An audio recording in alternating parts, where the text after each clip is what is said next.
श्री राम जय जय राम श्री राम जय जय राम नीलाम्बुश्यामल कोमलांगम सीता समारोपित वाम भागम पाणो महासायक चारु चापम नमामि रामं रघुवंशनाथम। ओम श्री सीतारामचंद्राभ्याम नमः महेश्वराभ्याम नमः। ओम श्री एकादशी दक्षिणेश्वर दामदरकाशयते नमः। सत्संग के क्रम में आज श्रीमद्भागवत पुराण से चतुर्थ स्कंद की 14वें अध्याय की कथा, चतुर्दशो अध्याय, जिसमें राजा बेन की कथा है। मैत्रेय जी कहते हैं, भृगवादयस्ते मुनयो लोकानां क्षेमदर्शिनः गोप्तर्यसति वैरिणाम पश्यन्तः पशुसाम्यताम। श्री मैत्रेय जी कहते हैं, मुनिवर वीरवर विदुर जी, सभी लोगों की कुशल चाहने वाले भृगवाद मुनियों ने देखा कि अंग के चले जाने से अब पृथ्वी की रक्षा करने वाला कोई नहीं रह गया है। सब लोग पशुओं के समान उच्छृंखल होते जा रहे हैं।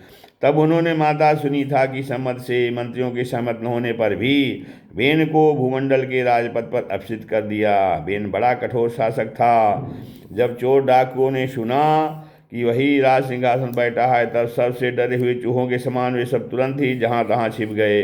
राज्यासन पाने पर बेन 8 लोकपालों की ऐश्वर्य कला के कारण उन्मत्त हो गया और अभिमानवश अपने को ही सबसे बड़ा मानकर महापुरुषों का अपमान करने लगा। वह ऐश्वर्य से अंधा हो रथ पर चढ़कर निरंकुश गजराज के समान पृथ्वी और आकाश को कंपाता हुआ सर्वत्र विचरने लगा।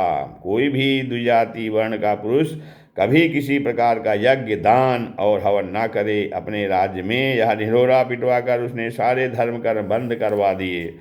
दुष्ट बेन का ऐसा अत्याचार देख सारे ऋषि मुनि एकत्र हुए और संसार पर संकट आया समझकर करुणावश आपस में कहने लगे, अहो, जैसे दोनों ओर जलती हुई लकड़ी के बीच में रहने वाले चींटी आदि जीव महान संकट में पड़ जाते हैं, वैसे ही इस समय सारी प्रजा एक ओर राजा के और दूसरी ओर चोर डाकुओं के अत्याचार से महान संकट में पड़ रही है।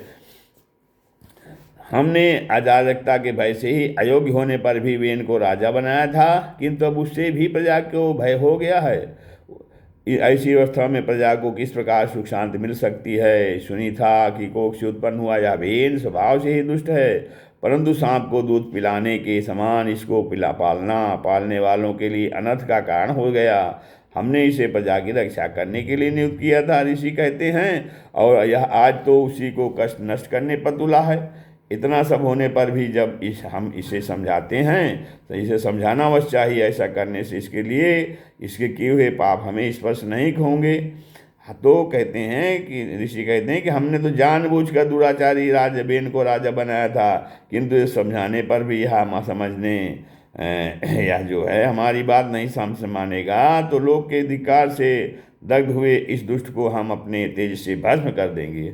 ऐसा विचार करके मुन लोग बेन के पास गए और अपने क्रोध को छिपाकर उसे प्रिय वचनों से समझाते हुए इस प्रकार कहने लगे। मुनियों ने कहा, राजन, हम आपसे जो बात कहते हैं उस पर ध्यान दीजिए। इससे आपकी आयु, श्री, बल और कीर्ति की वृद्धि होगी। तात यदि मनुष्य मन, वाणी, शरीर और बुद्धि से धर्म का आचरण करे तो उसे स्वर्ग आदि शोक सहित लोकों की प्राप्ति होती है। सब स्वर्ग आदि शोक रहित लोकों की प्राप्ति होती है।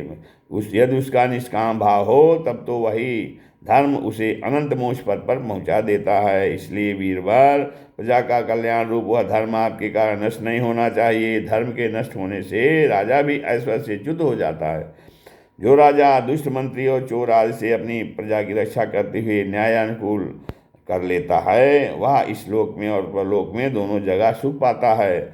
जिसके राज्य अथवा नगर में वर्णाश्रम धर्मों का पालन करने वाले पुरुष स्वधर्म पालन के द्वारा भगवान यज्ञ पुरुष की आराधना करते हैं, महाभाग, अपनी आज्ञा का पालन करने वाले उस राजा से भगवान प्रसन्न रहते हैं, क्योंकि वे ही सारे विश्व की आत्मा तथा संपूर्ण भूतों के रक्षक हैं। भगवान ब्रह्मादि जगदीश्वरों के भी ईश्वर हैं।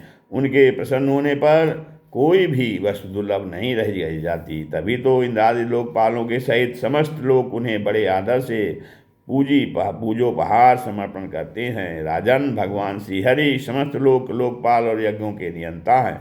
वे वेद त्रयी रूप, द्रव्य रूप और तपस्वरूप हैं। इसलिए आपके जो देशवासी आपकी उन्नति के लिए अनेक प्रकार के यज्ञों से भगवान का यजन करते हैं, आपको उनके अनुकूल ही रहना चाहिए। जब आपके राज्य में ब्राह्मण लोग यज्ञों का अनुष्ठान करेंगे तब उनकी पूजा से प्रसन्न होकर भगवान के स्वरूप देवता आपको मनमाना फल देंगे। अतः वीरवर आपकी यज्ञादि धर्मानुष्ठान बंद का आपको यज्ञादि धर्मानुष्ठान बंद करके देवताओं का तिरस्कार नहीं करना चाहिए। बेन ने कहा कि तुम लोग बड़े मूर्ख हो ऋषियों, खेद है तुमने अधर्म में ही धर्म बुद्धि कर रखी है। तभी तो तुम जीविका देने वाले साक्षात पति को छोड़कर किसी दूसरे जार पद की उपासना करते हो। जो लोग मूर्खतावश राजा रूप परमेश्वर का अनादर करते हैं उन्हें ना तो इस लोक में सुख मिलता है और ना परलोक में ही। को यज्ञ पुरुषो नाम यत्र वो भक्तिरिदृषि भर्तृ स्नेह विदुराणाम यथा जारे कुयोषिताम। कहते हैं अरे जिसमें तुम लोगों की इतनी भक्ति है वह यज्ञ पुरुष कौन है?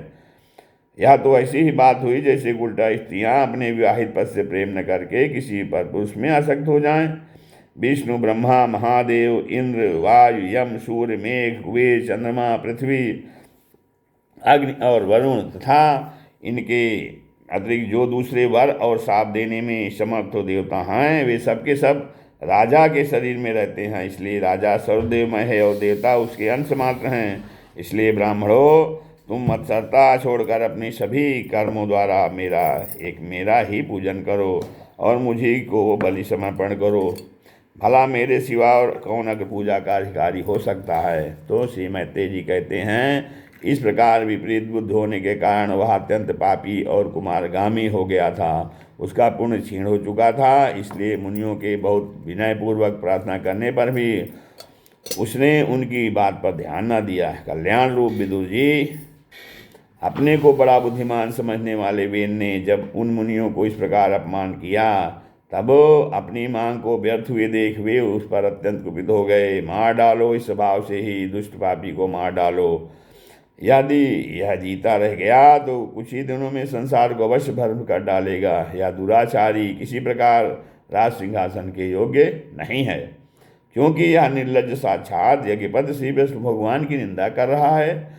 अहो अरे, जिनकी कृपा से इसे ऐसा ऐश्वर्य मिला उन श्रीहरि की निंदा अभागे बेन को छोड़कर और कौन कर सकता है?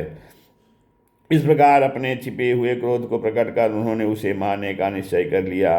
तो वह तो भगवान की निंदा करने का पहले ही मर चुका था, इसलिए केवल हुंकारों से ही उन्होंने उसका काम तमाम कर दिया। जब मुनिगण अपने अपने आसमुख चले गए तब इधर वेन की शोकाकुला माता सुनीता मंत्र आदि के बल से तथा अन्य युक्तियों से अपने पुत्र के शव की रक्षा करने लगी। एक दिन वे मुनिगण सरस्वती के पवित्र जल में स्नान कर अग्निहोत्र से निमित्त हो नदी के तीर पर बैठे हुए हर चर्चा कर रहे थे। उन दिनों लोगों में आतंक फैलाने वाले बहुत से उपद्रव होते देखकर वे आपस में कहने लगे आजकल पृथ्वी का कोई रक्षक नहीं है, इसलिए चोर डाकियों के कारण उसका कुछ अमंगल तो नहीं होने वाला है। ऋषि लोग ऐसा विचार कर ही रहे थे कि उन्होंने सब दिशाओं में धावा करने वाले चोरों और डाकुओं के कारण उठी हुई बड़ी भारी धूल देखी। तो देखते ही वे समझ गए कि राजा के मर जाने के कारण देश में अराजकता फैल गई है, राज्य शक्तिहीन हो गया और चोर डाकू बढ़ गए हैं। यह सारा उपद्रव लोगों का धन लूटने वाले तथा एक दूसरे के खून के प्यासे लुटेरों का ही है।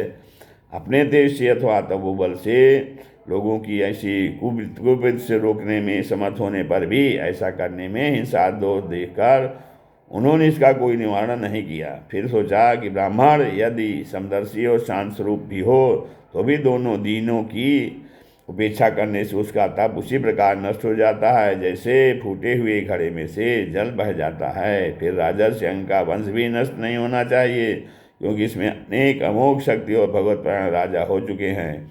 ऐसा निश्चय कर उन्होंने मृत राजा की जांघ को बड़े जोर से मथा तो उसमें से एक बौना पुरुष उत्पन्न हुआ।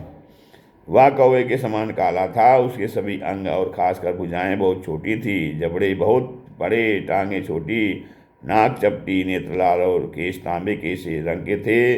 उसने बड़े दीनता और नम्र भाव से कहा कि मैं क्या करूं? तो ऋषियों ने कहा निषाद बैठ जा, निषीद बैठ जा। इसी से वह निषाद कहलाया। उसने जन्म लेते ही राजा वेन के भयंकर पापों को अपने ऊपर ले लिया, इसीलिए उसके वंशधर नैषाद भी हिंसा, लूटपाट आदि पाप कर्मों में रत रहते हैं। अतः वे गांव और नगर में न टिककर वन और पर्वतों में ही निवास करते हैं। इत श्रीमद्भागवते महापुराणे परमहंस्यां संहितां चतुर्थस्कन्धे पृष्ठे निःस्वादोत्पत्तिर्नाम चतुर्दशोऽध्यायः। श्रीराम जय।